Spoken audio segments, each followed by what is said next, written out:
Welcome to the Learning Pines YouTube. We hope this video helps. You start by verifying the basics, which Windows 7 edition and whether your CPU is 32-bit or 64-bit because installers differ.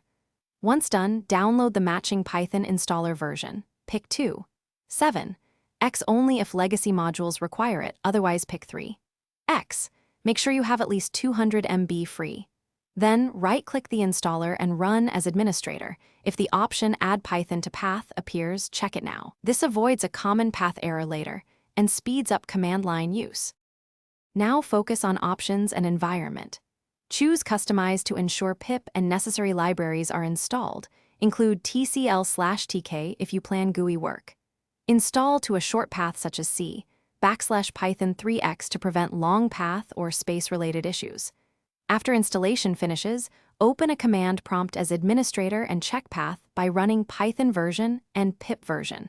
If commands fail, add the install folder and script subfolder to path manually via system properties. Then reopen the shell to refresh the environment. Finish by running a simple script, open idle or run Python cprint hello, and install a package with pip to validate functionality. If the installer fails, inspect the error log, try running the installer in Windows 7 compatibility mode, or download the full offline installer and run it as administrator.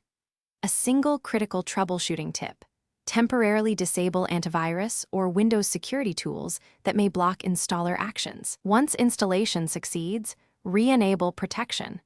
This addresses many silent failure scenarios and gets you working fast. Thanks for watching. Consider subscribing if we helped you.